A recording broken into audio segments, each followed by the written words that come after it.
Di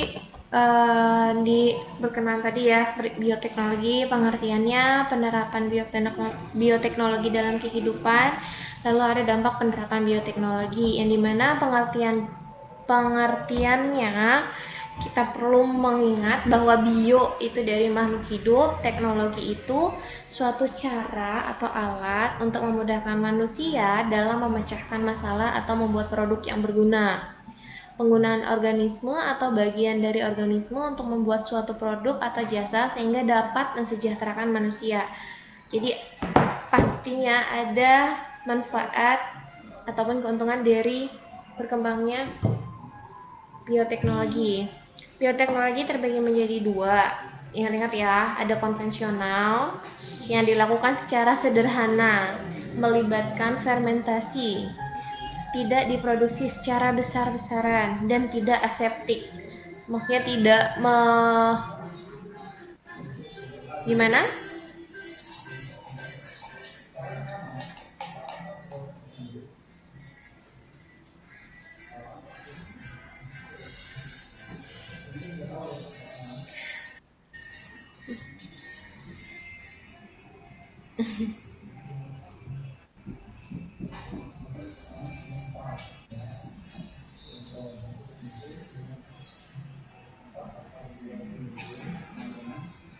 Tidak aseptik.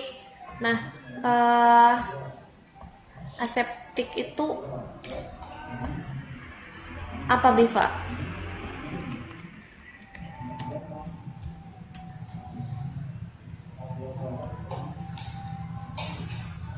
Yang dimana kalau bioteknologi konvensional itu kan tadi dikatakan tidak mengikuti protokol ataupun SOP yang berkenaan dengan aseptik. Aseptik itu berarti bebas dari infeksi, yang dimana keadaan bebas dari mikroorganisme yang akan menyebabkan suatu penyakit ataupun kontaminasi.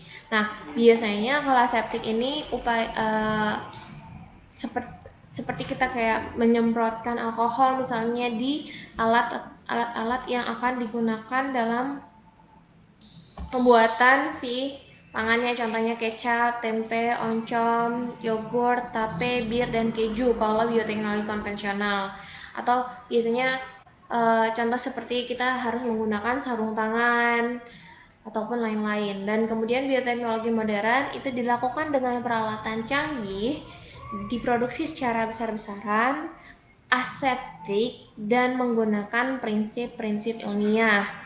Contohnya seperti pembuatan vaksin, asam amino, obat, pengolahan limbah, pemurnian logam, sama pembasmian hama tanaman. Nah, kalau misalnya di latihan soal, kita coba jawab ya. 1. Penerapan bioteknologi merupakan penerapan berbagai bidang ilmu, antara lain.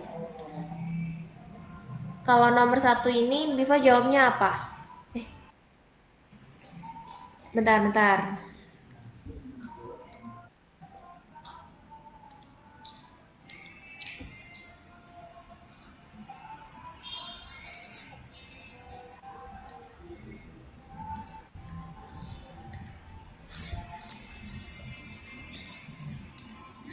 Jadi untuk yang penerapannya berbagai bidang ilmu antara lain mikrobiologi, karena kan melibatkan mikroorganisme ya, genetika, biologi molekuler, dan biokimia. Kemudian perbedaan antara bioteknologi konvensional dengan bioteknologi modern tadi adanya kalau misalnya di konvensional melibatkan namanya fermentasi. Terus juga kalau yang konvensional tidak aseptik.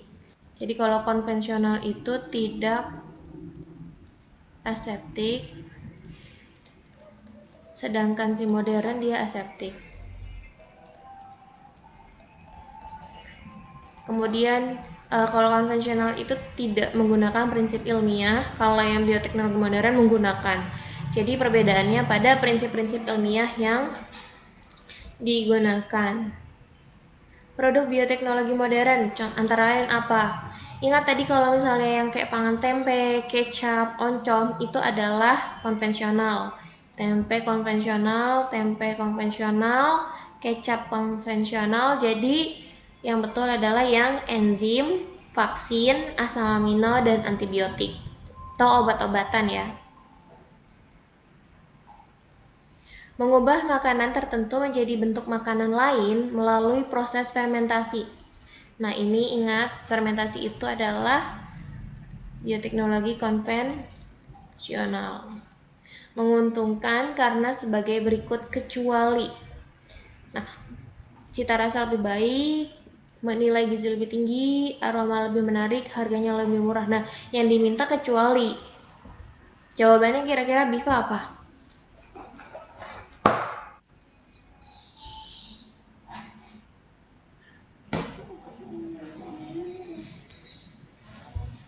Sebentar. Iya.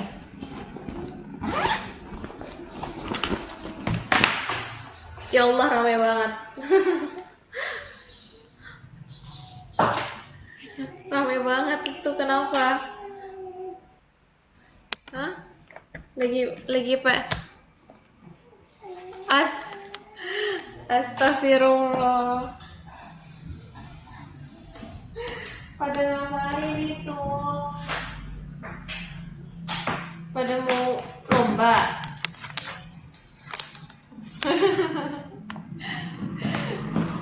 Heboh ya?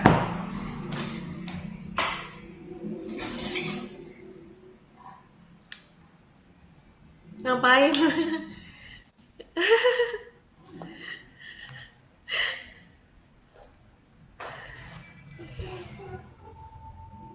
Sabar ya, nanti sibuk kok. Jadi kalau misalnya nomor 4 harusnya ya harganya itu bisa lebih tinggi. Ini kalau di sini tulisannya kan harganya lebih murah, jadi salah ya. Kemudian dampak negatif bioteknologi haruslah tetap diwaspadai sebab merusak tatanan kehidupan manusia, meningkatkan pencemaran lingkungan, mikroorganisme akan bertambah banyak, adanya organisme transgenik dapat mempengaruhi atau merusak keseimbangan lingkungan.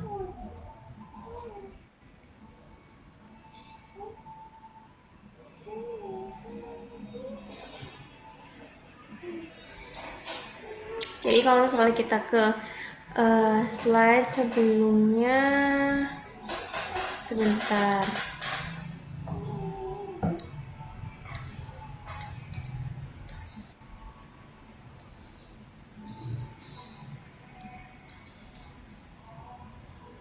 Itu adanya organisme transgenik dapat mempengaruhi atau merusak keseimbangan lingkungan ya. Kemudian kalau nomor 6 tujuan utama dari kultur jaringan. Nah, di sini kultur jaringan itu sudah dibahas sebelumnya di sini ya. Jadi kalau kultur jaringan itu untuk meningkatkan jumlah hasil pertanian. Jadi kita kalau ingin ataupun misalnya suatu usaha membutuhkan perbanyakan suatu produk dengan waktu yang cepat, itu bisa menggunakan kultur jaringan. Contoh kayak teman-teman yang berkecimpung di usaha pembiakan maksudnya bukan hewan, ketumbuhan ya, kayak tanaman anggrek, itu bisa tuh cepet dapat banyak jumlahnya dengan cara kultur jaringan. Nah, kita ke slide dulu. Jadi kalau tadi bioteknologi pangan itu contohnya tapai, bahan bakunya singkong, dan ragi tapai yaitu Hamir Saccharomyces cerevisiae. Proses fermentasinya berlangsung secara anaerob. Kemudian ada yogurt, Lactobacillus bulgaricus, keju Streptococcus, tempe Rhizopus oryzae, kecap Aspergillus wendtii, roti Saccharomyces cerevisiae, nata de coco Acetobacter-Chilinum, oncom Neurospora, minuman beralkohol itu Saccharomyces. Kita coba lihat di soal ada nggak yang berkenaan. Nah, ini nomor 7 inseminasi buatan ya. Jadi itu berkenaan dengan bioteknologi pada bidang peternakan. Hewan transgenik melalui teknik rekayasa genetika telah dikembangkan dalam bidang peternakan. Pada awalnya, hewan transgenik merupakan bahan penelitian untuk menemukan jenis penyakit pada hewan tertentu dan cara penanggulangannya. Namun, pada perkembangannya, teknik tersebut dilakukan untuk berbagai keperluan seperti meningkatkan produksi susu.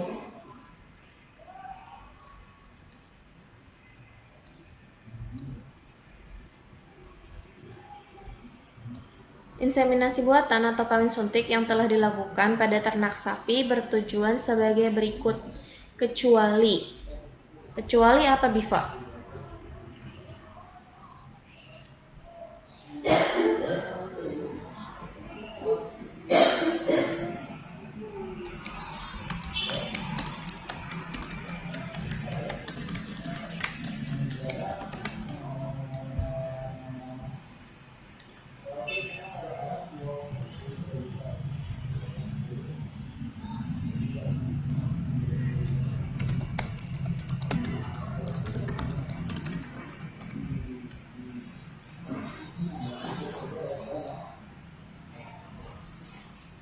Ya, jadi kecuali agar ternak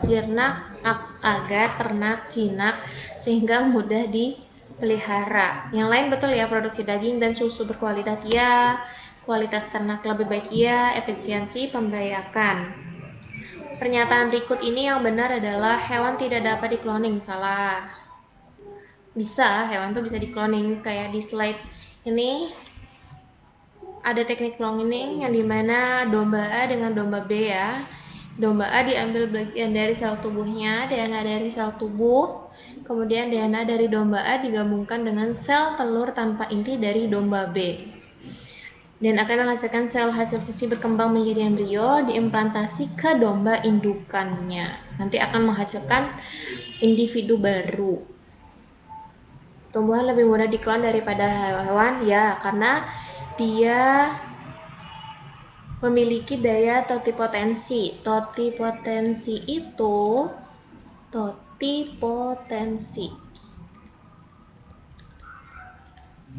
adalah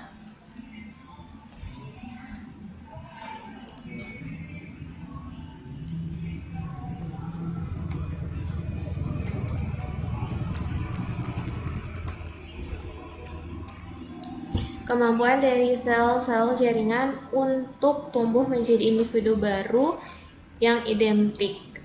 Kecepatannya gitu ya, kecepatan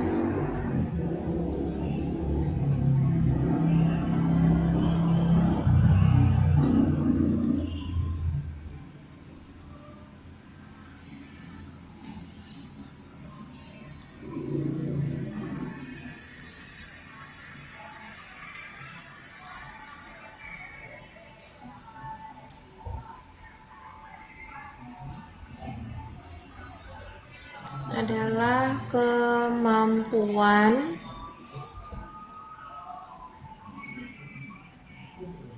dari sel atau jaringan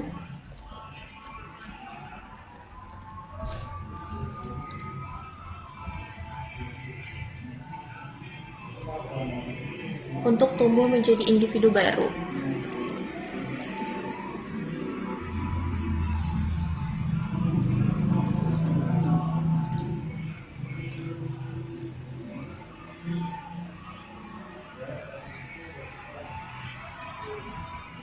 Yang identik dengan induknya.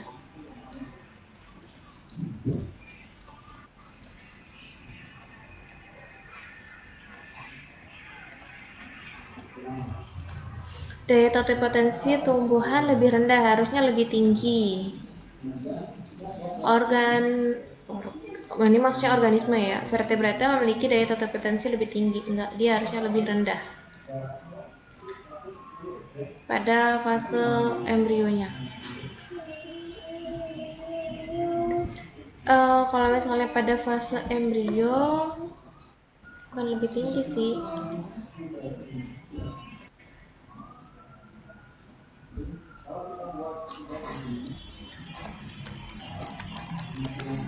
Eh, enggak ya harusnya.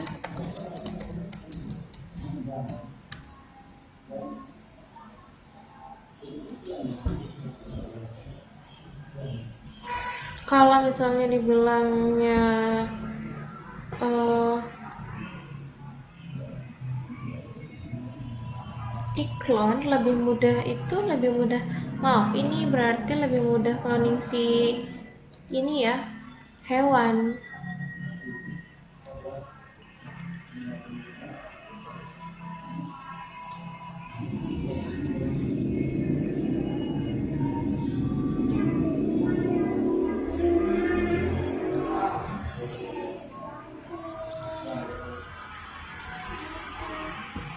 Kalau dimodifikasi iya,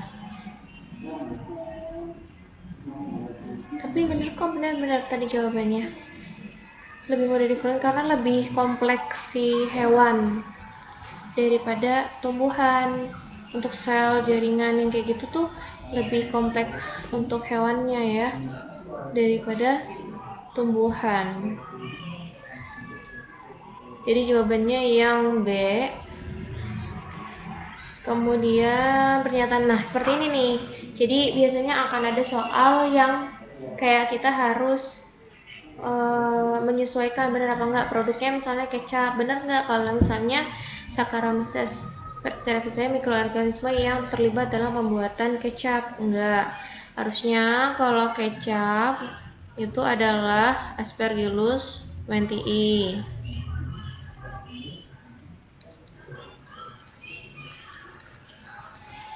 Terus kalau tempe betul apa enggak, Rhizopus arizae, betul, jadi yang betul B ya.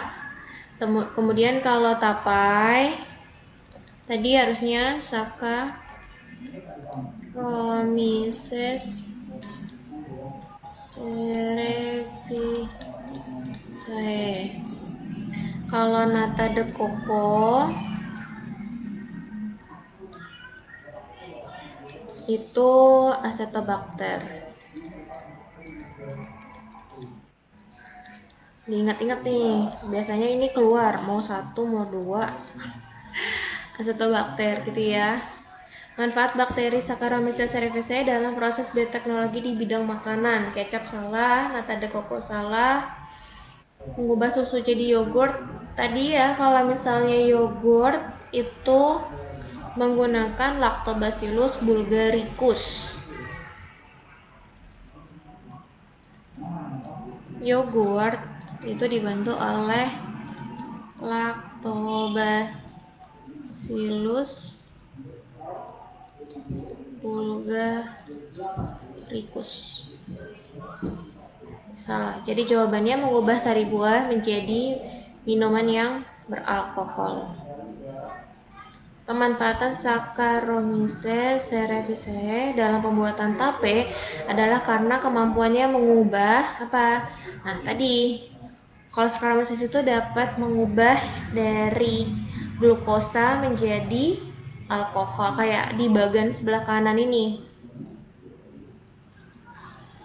Glukosa dan alkohol.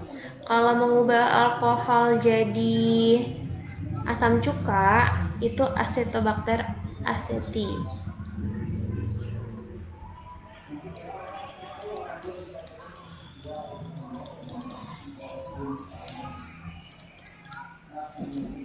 Aceti ya. Aceti. Pernyataan berikut yang sesuai dengan dampak positif pemanfaatan bioteknologi dalam bidang pangan. Kalau penanggulan tumpahan minyak ini lingkungan, environmental. Limbah kedelai ditemukan bakteri ini lingkungan.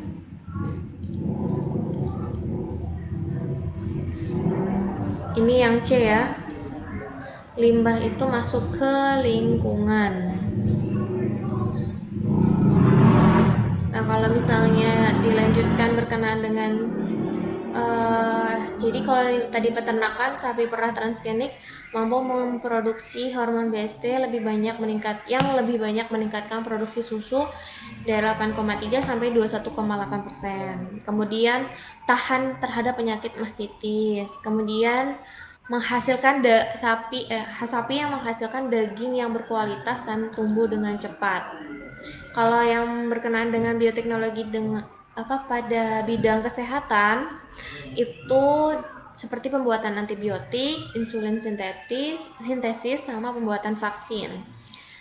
Diingat bahwa antibiotik adalah senyawa yang dapat menghambat pertumbuhan mikroorganisme lain.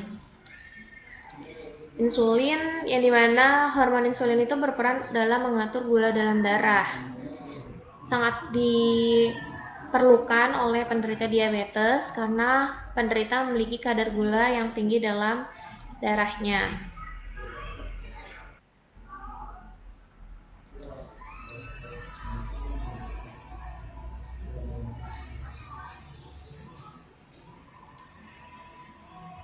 Kemudian kalau lingkungan tadi ya ada di soal juga berkenaan dengan bioremediasi. Bakteri yang bermanfaat atau berguna untuk mendegradasikan atau menguraikan polutan yang mencemari lingkungan. Fitoremediasi itu pemanfaatan tanaman untuk menanggulangi pencemaran lingkungan. Kalau forensik contohnya teknik DNA fingerprinting atau sidik DNA yang dilakukan untuk mengidentifikasi seseorang berdasarkan pada profil pita DNA-nya. Jadi kayak misalnya kayak uh, apa itu loh orang-orang yang misalnya kalau misalnya kita ketemu nggak kita sih ya kayak kemarin ada kejadian di mana ada potongan tubuh yang jatuh. Nah kan bisa dilihat tuh kalau misalnya tidak ada bagian tubuh lainnya kita bisa nyari dari DNA print dari fingerprintnya. Kemudian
perkembangan bioteknologi yang sangat cepat telah menghasilkan dampak positif. Namun di sisi lain ada beberapa kasus mengenai resiko pengolahannya.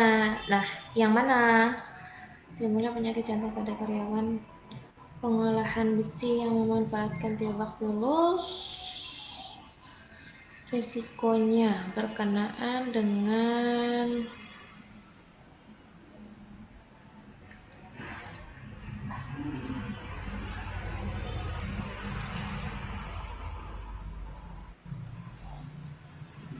meningkatnya kandungan E. coli dalam usus halus setelah disuntik hormon insulin enggak. Kemudian timbulnya penyakit jantung pada karyawan pengolahan besi yang memanfaatkan Thiobacillus peroxidans enggak. Gatal pada kulit setelah mengkonsumsi yogurt tidak. Jadi yang tepat adalah yang A. Limbah cair itu akan berbahaya bagi lingkungan. Pak Dadang adalah seorang agribisnis. Beliau mengembangkan usahanya di bidang budidaya anggrek. Namun permintaannya sangat tinggi. Tapi beliau kesulitan memenuhi permintaan. Nah, tadi kita untuk memenuhi permintaan atau ingin mencapai jumlah yang tinggi dalam suatu produk untuk tanaman bisa menggunakan teknik kultur jaringan. Nomor 15, teknologi reproduksi yang sangat tepat untuk menghasilkan keturunan individu baru lebih cepat dalam jumlah banyak tanpa memerlukan lahan yang luas. Reproduksi inseminasi buatan mencakup mengenai kultur jaringan ya.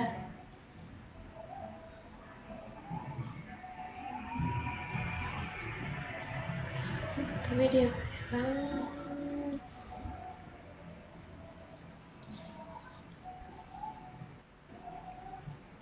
Iya. Kalau di dampak penerapan bioteknologi, produk hasil rekayasa genetika dapat menyingkirkan plasma nutfah atau organisme yang masih memiliki sifat asli. Bahwa produk minuman alkohol itu dapat menimbulkan dampak buruk bagi yang mengkonsumsinya. Tanaman transgenik menimbulkan alergi bagi orang tertentu ketika mengkonsumsinya. Dan adapun organisme transgenik dapat memicu perubahan keseimbangan lingkungan.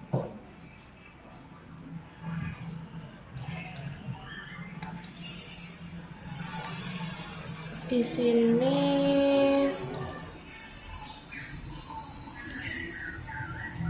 gitu ya kalau untuk soalnya.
Bentar ya.